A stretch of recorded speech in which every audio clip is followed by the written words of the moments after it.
तो देखो ये पढ़ते हैं। यदि n एक धनात्मक पूर्णांक है, क्वेश्चन क्या है हमारा, यदि n एक धनात्मक पूर्णांक है तो 3 की पावर 4n माइनस 4 की पावर 3n सदैव निम्नलिखित में से किस संख्या से पूर्णतः जुड़ा है। ठीक है भाई, इसके ऑप्शन आपको दिए जाएंगे, ठीक है ना। तो आप इस क्वेश्चन को करो। देखो इसने क्या बोला, यदि n एक धनात्मक पूर्णांक है। हाँ भाई, हमारे चैनल को भाई लाइक करो, शेयर करो, ठीक है ना, और सब्सक्राइब करो। ठीक है, अब आपके पास क्या भाई, यूपीएसआई की वैकेंसी आ गई है। हम पूरा RS अग्रवाल का मैथ कराएंगे, ठीक है ना, और यूपीएसआई में एक भी क्वेश्चन बाहर नहीं निकलेगा, ठीक है ना भाई। तो यूपीएसआई की बहुत ज्यादा वैकेंसी आई है, ठीक है ना भाई। चलो अब देखो, यानी n एक धनात्मक पूर्णांक है, यानी n का मान क्या है, प्लस होगा, पॉजिटिव का होगा। तो भी हमारी वैल्यू क्या, हमारी 3 की पावर 4n माइनस 4 की पावर 3n। भाई n का मान, n बराबर 1 रखने पर, n का मान 1 रखो भाई, 4 इंटू 1 माइनस 4 3 इंटू 1 बराबर 3 की पावर 4 माइनस 4 की पावर 3। 3 की पावर 4 क्या होती है भाई, 81 भाई, 3 तिया 9, 9 तिया 27, 27 तिया 81, 81 माइनस 4 की पावर 4 चौक 16, 16 चौका 64, 64। कितना बचा भाई, 17। तो यह संख्या हमेशा 17 से पूर्णतः, ठीक है ना। ऑप्शन में आपको 17 मिलेगा भाई, तो आप 17 पर क्या करना है, ये सही है, टिक करना। क्लियर है भाई, नोट करो, करो नोट कर लिया, नोट कर लिया। अब आप नेक्स्ट क्वेश्चन बोलो, ये 85 क्वेश्चन बोलो, क्वेश्चन नंबर 85।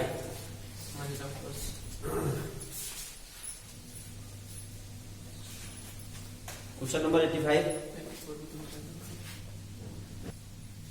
ठीक है भाई। ये आपका क्वेश्चन है 85 क्वेश्चन, क्लियर है। अब आपको दे रखा है कि यानी 127 की पावर 127 प्लस 97 की पावर 127 तथा 127 की पावर 97 प्लस 97 की पावर 97 के उभयनिष्ठ गुणनखंड क्या होंगे। क्या है भाई, के उभयनिष्ठ गुणनखंड क्या होंगे, क्वेश्चन ऐसा है, ठीक है। तो इसका एक फॉर्मूला है, x की पावर m प्लस y की power m equal to x plus y, यानी जो हमारे बेस हैं ये जुड़ जाएंगे। क्लियर है भाई, तो बिल्कुल सेम बना हुआ भाई, बेस हमारे चेंज है और घात हमारी सेम है। तो बेस हमारे x और y है और घात हमारी सेम है, यानी m है। तो हम क्या करेंगे, बेस जुड़ जाएंगे, ये वाला फॉर्मूला लग जाएगा। तो 127 प्लस 97 को जोड़ दो, कितना आया भाई, 224।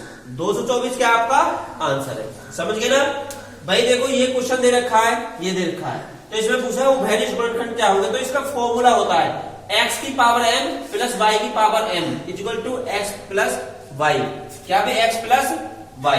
क्लियर है ना, ये आपका आंसर आ गया, ठीक है, नोट करो भाई, कर लिया ना। ध्यान देखो भाई, यदि n एक प्राकृत संख्या हो तथा 10 की पावर n माइनस 1 के अंकों का योग 4707 हो तो n का मान क्या होगा। ठीक है भाई, ये क्वेश्चन है, सीधी सी बात। n एक क्या है, प्राकृतिक संख्या। तो प्राकृतिक संख्या कौन सी होती है हमारी, 1 2 3 4। अगर हम 0 को ऐड कर देते हैं ये पूर्ण संख्या बन जाती है, ठीक है ना भाई।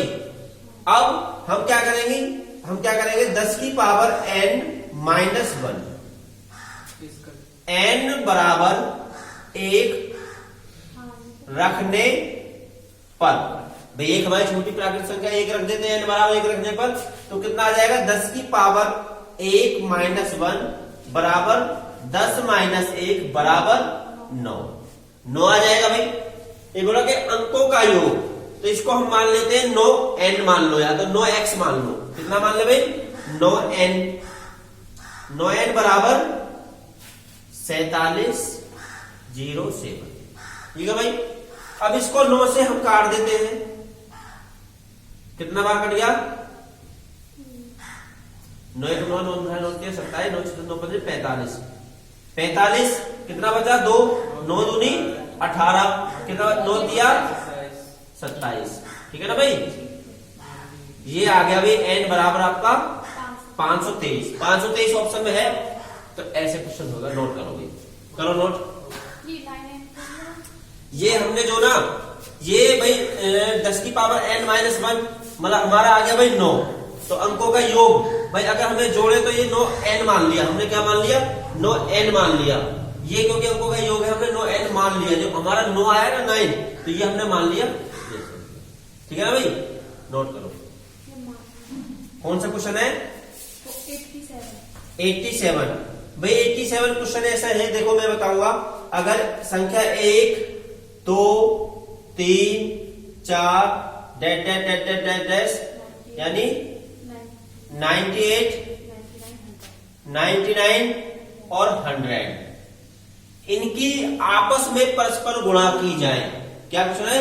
इनकी आपस में परस्पर गुणा करी जाए तो यानी कि कितनी अंत में कितनी शून्य आएगी, यानी गुणनफल के मतलब दाहिनी तरफ कितनी शून्य आएगी।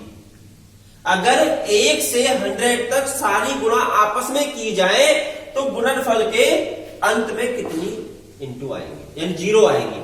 समझ गए ना भाई। यानी देखो मैं समझा रहा हूं। 5 और 10 की गुणा करी जाए तो कितना आया भाई? 50। तो ये 0 आ रहा, तो इसके इस साइड में कितनी शून्य आएगी, इसका कहने का मतलब ये करो। देखो इसका करने का तरीका, इसका ट्रिक क्या होता है दोस्तों। देखो ये बाद में क्या दे रखा? 100 को हम करते हैं कितने से? 5 से। ठीक है भाई। 5 से करा हमने, 5 दूनी 10, 0 बचा। ठीक है ना भाई। अब हम फिर दोबारा 5 से करेंगे, 5 चौक 20। समझ गए भाई। अब 100 से इतने 20 और 4 24, तो 24 0 आएंगी। कितनी 0 आएंगे भाई? 24 0 आएंगी। समझ गए ना। ये इसकी करने की तरीके सीधी सी। हमने 5 से ही गुणा क्यों करा? ये आंसर इसका 24 है, इसका आंसर 24 है। ठीक है ना। हमने 5 से ही क्यों गुणा करा? देखो 1 से 10 तक देखो कब 0 आएगी हमारी? 5। ठीक है ना। और 4, 5 और 4 मिलकर 5 चौक 20 भाई 0 बनाएंगे नहीं? बनाएंगे। तो हम इसलिए 5 वाला इनका सिस्टम 0 बनाता है। तो इसका सीधा सा ट्रिक है, जो भी दे रखा है उसको हम 5 से डिवाइड कर दें। ये मतलब ऐसे कर दें तो 20 और 4 को जोड़ दें। आपके बंदे को 5 से नहीं कट रहा 4, तो यही आपकी 24 क्या है? 0 आएगी। 24 है ऑप्शन में। हाँ 24 आपका ठीक है। चलिए अब देखो ये क्वेश्चन है भाई हमारा 89। 48 को किस संख्या से गुणा करने पर प्राप्त गुणनफल 173 तथा 240 के गुणनफल के बराबर होगा। मैं क्वेश्चन एक बार और रिपीट कर रहा हूं भाई। 48 को किस संख्या से गुणा करने पर प्राप्त गुणनफल 173 तथा 240 के गुणनफल के बराबर होगा। समझ गए भाई। अब क्वेश्चन हमें करना कैसे? देखो 48 क्या है? 48 यानी 48 को किस संख्या से गुणा करें, यानी हमें संख्या का पता नहीं है। माना संख्या बराबर x इंटू x बराबर किसके गुणनफल के बराबर है? 173 इंटू 240 के बराबर है। समझ गया ना भाई। 48 को किस संख्या से गुणा करें जो मतलब बराबर 173 और 240 के गुणनफल के बराबर। अब क्या करेंगे? हमें x बराबर 173 इंटू 240 अपॉन 48। भाई 24 से ये कितनी बार कट गया? 2 बार कट गया। ऊपर ये 10, अब 2 से 10 बार 10 5 बार, तो हमारे पास 173 इंटू 5 की गुणा करने की हमारी ट्रिक है, 5 की गुणा करने की ट्रिक है, 0 बढ़ाओ और 2 से भाग कर दो। 2 अट्ठे 16, 2 छिक्का 12, यानी 865 से गुणा करने पर। क्लियर है भाई? 865 से गुणा करने पर आंसर क्या आ गया आपका? 865। नोट करो भाई, ये क्वेश्चन नोट करो भाई। नेक्स्ट क्वेश्चन नंबर 90 क्वेश्चन क्या है? 3428 में से न्यूनतम कौन सी संख्या घटाई जाए जो 13 से पूर्णतः विभक्त हो जाए? संख्या क्या? क्वेश्चन क्या है? 3428 में से न्यूनतम कौन सी संख्या घटाई जाए जो 13 से पूर्णतः विभक्त हो जाए? तो इसका भाई क्या ऐसा क्वेश्चन कैसे होगा? ये 3428 हमारा क्या क्वेश्चन है ये। अब इसमें से हम क्या करेंगे? 13 का इससे भाग देंगे। अब इसमें से कौन सी संख्या होगी जो इसे घटाने पर ये 13 से पूर्णतः विभक्त हो जाए? तो हमें क्या करना है? इसमें 13 से डिवाइड कर देना। तो इसे 13 से डिवाइड करो, जो शेष बचेगा उसे माइनस कर दो, वही आपका आंसर। क्लियर है भाई? आप करके देखते 13 दूनी 26, कितना बचा? 14 में से 8 गया, 14 में 6 गया 8, कितना बचा भाई हमारा? 2। कितनी बार जाएगा?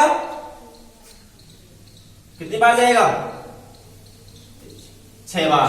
13 6 78, कितना बचा भाई हमारा? 12 में से 8 गया 4, उतार लिया हमने 8, कितनी बार जाएगा? 13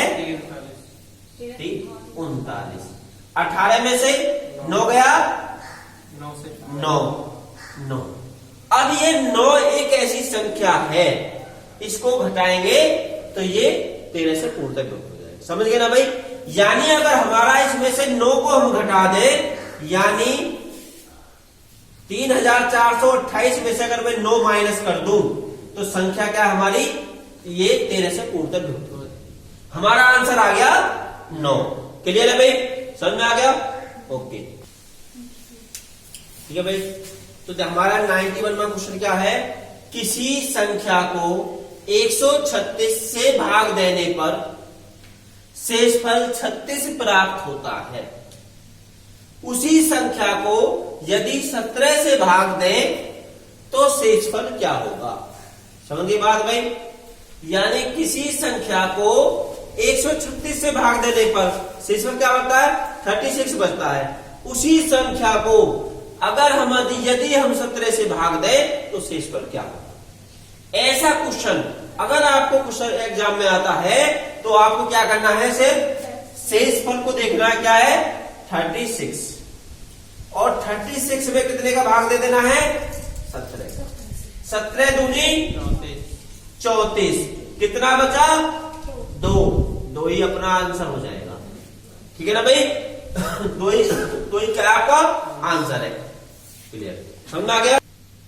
अब भाई नेक्स्ट क्वेश्चन 95 हमारा क्वेश्चन क्या है कि 6 अंकों की, क्या भाई 6 अंकों की वह छोटी से छोटी संख्या क्या है जो 111 से पूर्णतः विभक्त हो जाए?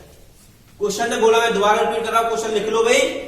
6 अंकों की वह छोटी से छोटी संख्या क्या है जो 111 से पूर्णतः विभक्त हो जाए? समझना की बात क्या है? अब हम क्या करेंगे भाई? 6 अंकों की सबसे छोटी संख्या क्या होती है हमारी भाई? 1 2 3 4 5 6।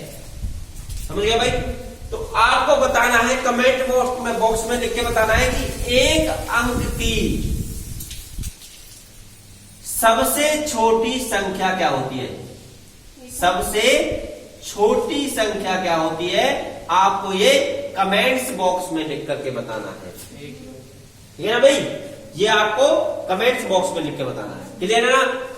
तो अब देखो, अब क्या करना है हमें कि 111 से हम इसको करेंगे डिवाइड। क्या करेंगे? 111 को हम इसको डिवाइड करेंगे। जो शेष बचेगा उसमें से हम उसको मतलब इसको 111 को जोड़ देंगे, ठीक है ना, यानी उसमें से उसको माइनस करके 111 को जोड़ देंगे और भी आपका आंसर आ जाएगा। समझिए ना भाई। तो हम इसको करते हैं भाई, देखो 100 हमारा क्या है, कम है, पूरा 1 कितनी बार जाएगा भाई, 9 बार। कितना बचा भाई हमारा, 1 1 1 1 बचेगा, या 9 में से 9 गया, 11 बचेगा आपका। समझिए ना भाई। यानी हमारा क्या बचा भाई, देखो 1 इसमें से भाई जहां 10 में से 9 गया है, 9 1 और यहाँ 9 9 1 बचा हमारा। समझ गए ना, हमारा बचा भाई 1 बचा। अब हमने क्या उतार लिया भाई, 0। अब हमने क्या उतार लिया भाई, फिर हम ना जाने की 0, फिर हमने उतार लिया 0, फिर भी ना जाने की 0। समझिए ना। तो यानी 100 और 11 का डिस्टेंस निकालो, कितना हुआ भाई 11। अब ये हमारा 100 हमारा शेषफल बचा, समझिए ना, 100 हमारा शेषफल बचा। अगर इसमें मैं 11 और जोड़ दूं तो ये किससे डिवाइड हो जाएगी, हमारी 111 से डिवाइड हो जाएगी। समझिए ना। यानी हमारा 100 शेषफल बचा। अगर हम 111 माइनस 100 बराबर 11, अगर मैं इस संख्या में 11 भी जोड़ दूं तो हमारी संख्या 111 से विभक्त होगी नहीं होगी, जो हमारा 100 शेष बच रहा है। तो मैं क्या करूंगा भाई, 1 2 3 4 5 6, इसमें मैं सिर्फ 11 जोड़ दूंगा। देखो ये आंसर आ रहा कोई, ये आपकी क्या है 111 से विभक्त। समझ आगे बात भाई। देखो हमारा क्वेश्चन है, किसी संख्या को 6 से विभक्त करने पर शेषफल 3 प्राप्त होता है, उसी संख्या के वर्ग को 6 से विभक्त करने पर शेषफल क्या प्राप्त होगा। अब मैं दोबारा रिपीट कर रहा हूं, किसी संख्या को 6 से विभक्त करने पर शेषफल 3 प्राप्त होता है। माना हमें संख्या पता नहीं कुछ क्या है भाई, ठीक है ना, हमने संख्या को क्या करा 6 से विभक्त करा तो 3 शेष बचा। तो ऐसी छोटी संख्या क्या है जो 6 से भाग कर, अगर 6 से हम उसको विभक्त करेंगे जो 3 शेष बचेगा, तो ऐसी संख्या क्या बनेगी 9। सबसे छोटी ले लो, बड़ी कैलकुलेशन हो जाएगी। देखो 9, अगर मैं 9 को 6 से भाग दूं, समझिए ना भाई, 6 एकम 6, कितना शेष बचा हमारा 3 शेष बचा। अब भाई संख्या हमें पता चली कौन सी है भाई, 9 संख्या ऐसी। अब इसी संख्या के वर्ग को, यानी संख्या 9 है, 9 का वर्ग क्या होता है 81। 81 को मतलब अगर हम 6 से भाग देंगे तो शेषफल क्या बचेगा, 6 एकम 6, कितना बचा 2, 6 3 18, कितना बचा भाई, तो 3 आपका आंसर हो जाएगा। समझ गए भाई। तो हमें ऐसी संख्या सोचनी है, छोटी संख्या सोचनी है भाई। 9 भी ऐसी हो जाएगी, 18 की होगी, 21 होगी ऐसी भाई, या फिर 15 भी सोच सकते हैं, 15 भी हो सकती है। क्लियर है ना, वैसा आपका आंसर। चलो भाई देखो भाई, क्वेश्चन क्या है हमारा, एक संख्या को क्रम से 9 11 13 से विभक्त करने पर क्रम से 8 9 8 शेष बचते हैं। यदि विभाजकों के क्रम को उलट दिया जाए तो शेष क्या बचेगा। समझ गए ना। अगर आपको ऐसा क्वेश्चन आता है तो आप जिंदगी में नहीं भूलोगे। मैं ऐसी ट्रिक बताऊंगा, बहुत सिंपल, सिर्फ 5 सेकंड में, ठीक है ना, सिर्फ 5 सेकंड में मैं आपको ये क्वेश्चन करके दिखा दूंगा। देखो कैसे होगा भाई, मैं आपको समझाऊंगा। पहले तो हम लिख लेते हैं भाई 9 11 13, समझ गए। क्या है हमारा शेष 8 9 8, ये क्वेश्चन है। क्लियर है ना। तो अब क्या करेंगे हम, उल्टा देखो, इसको और इसको तो हम करेंगे जोड़ेंगे, और जोड़ने के बाद जो आएगा इसकी हम करेंगे गुणा, और फिर जो आएगा गुणा में इसको हम जोड़ेंगे, फिर इसकी और इसकी करेंगे गुणा, फिर इसको हम जोड़ेंगे। समझ गए ना। तो भाई 13 और 8 कितना हुआ भाई हमारा 21 हुआ, 21 में 11 की गुणा करी भाई, इसको हम जो गुणा करेंगे 11, 11 एकम 11, 11 दूनी 22 और 1 23 यानी 231। 231 में हम 9 को जोड़ेंगे तो कितना हो जाएगा 240। अब 240 में 9 की गुणा करेंगे तो 9 की गुणा करने की हमारे पास ट्रिक है, 0 बढ़ाओ और 240 को माइनस कर दो। 0 6 1 2 216 2160 आ गया। अब हम 8 को क्या करेंगे, इसमें ऐड कर देंगे। कितना आ गया भाई हमारा 2168। कितना आ गया भाई दोस्त 2168। अब इसमें बोला है कि अगर विभाजकों के क्रम को उलट दिया जाए, विभाजक क्या हमारे 9, 11 और 13, भाई इनका क्रम अगर उलट दिया जाए यानी पलट दिया जाए, यानी 13 को पहले 11 को फिर 9 को सबसे बाद में, तो हमारा क्या मतलब शेष बचेगा। तो इसको 13 से भाग करो, 13 से भाग करेंगे 13 एकम कितना बचा, 11 में से 3 गया 8, उतार लिया हमने 6, कितनी बार जाएगा 13 6 78। समझ गए भाई, कितना बचा हमारा 8, उतार लिया हमने 8, 13 6 78, कितना बचा हमारा 10। तो 10 एक तो आएगा 10, कितना बचा शेष हमारा 10। अब हमारा कितना आया भागफल 166। 166 को किससे भाग दे देंगे, 11 से भाग दे देंगे। 11 एकम 11, कितना बचा, उतार लिया 6, 11 पंजे 55, 1, यानी अगर 11 से भाग दिया तो हमारा आ गया भाई 1 अंक, 1 शेष बच गया। अब भागफल कितना आ गया हमारा 15, तो 15 को हम किससे भाग दे देंगे 9 से, यानी विभाजकों के क्रम को उलट दिया गया। तो 9 एकम कितना बचा, तो आंसर आ गया हमारा 10 1 6। आंसर क्या आ गया हमारा 10 1 6। ये आपका आंसर आ गया भाई, सीजीएल के लेवल का क्वेश्चन है भाई। ठीक है भाई, नोट करो, नोट करो भाई। तो दोस्तों हमारे देखो हमारे पास ये 2 क्वेश्चन लिखे हुए हैं, ठीक है ना। अब इसमें क्या है, 17 की पावर 200 को 18 से भाग देने पर शेषफल क्या होगा। ऐसे क्वेश्चन में बंदे एक ट्रिक बता देते हैं कि ऐसे क्वेश्चन में क्या आएगा 17 आंसर आ जाएगा, क्या 17 आंसर आ जाएगा ऐसे बोल देते हैं, या 1 आंसर आएगा। ऐसे क्वेश्चन में बोल देते हैं 1 आंसर आएगा, वैसे इसमें आंसर आएगा 1। पर ये 1 आएगा कैसे, मैं आपको आज एक ऐसी विधि बता दूंगा, 1 सेकंड का भी आपको टाइम नहीं लगेगा, समझिए ना। वैसे इसका आंसर क्या आएगा 1 आंसर आएगा।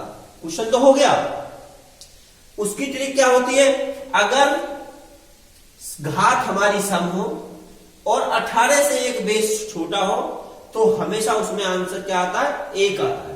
पर ये चीज आप भूल जाओगे, कुछ समय के बाद भूल जाओगे।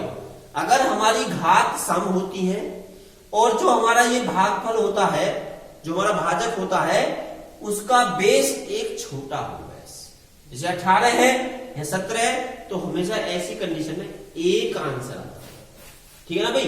पर देखो आप कैसे करना, आप कैसे करना भाई, 2 लिखना, 2 की पावर कितनी चढ़ाना भाई 2 चढ़ा देना, यानी ऊपर भी सम है और नीचे भी सम है।